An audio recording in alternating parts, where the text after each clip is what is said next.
Hi friends, welcome to Swastika kitchen and restaurant. నేను ఈరోజు tomato egg curry చేయబోతున్నానండి. Tomato egg curry అంటే egg నేను ఆమ్లెట్ వేసి చేస్తున్నాను. ఆ ప్రాసెస్ ఏంటో ఒకసారి నేను చూపిస్తాను. ఇట్లా ఫస్ట్ ఇట్లా ఆయిల్ వేసుకొని, ఒక గిన్నెలో ఆయిల్ వేసుకొని దాన్ని ఇట్లా ఎగ్ వేసుకోండి. ఇందులో ఎగ్గు హాఫ్ బాయిల్డ్ అంటారు కదా, అట్లా వేసుకోండి. ఆమ్లెట్లో అట్లా వేసుకొని ఇట్లా రెండు వైపులా కాల్చుకొని ఇట్లా తీయండి. తర్వాత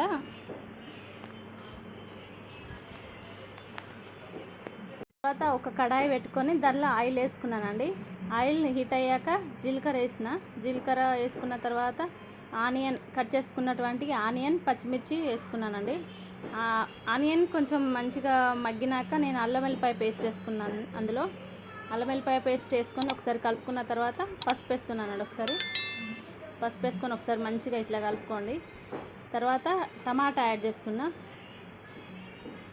ఈ కర్రీ ఎక్కువ మా అమ్మ చేసేదండి, ఎందుకంటే ఈ ఆమ్లెట్ ఎగ్ కర్రీ అంటే అమ్మ చాలా బాగా చేస్తుంది.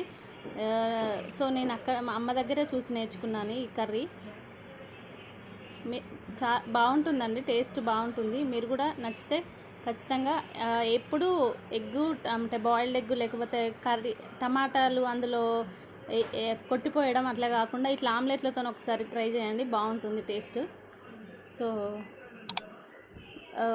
టమాటా వేసుకున్న తర్వాత కొంచెం సాల్ట్ వేస్తున్నానండి, ఎందుకంటే టమాటా తొందరగా మగ్గుతుంది. టమాటా ఇట్లా మంచిగా మగ్గినాక నేను ఇందులో కారం వేస్తున్నాను. కారం అండ్ ధనియాల పౌడరు,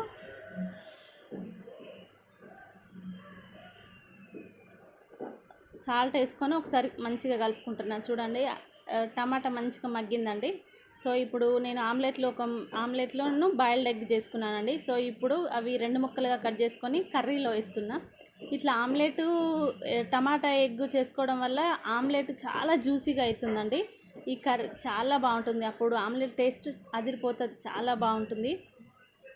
ఇట్లా ఖచ్చితంగా మీరు ట్రై చేసుకోండి, బాగుంటుంది రెసిపీ.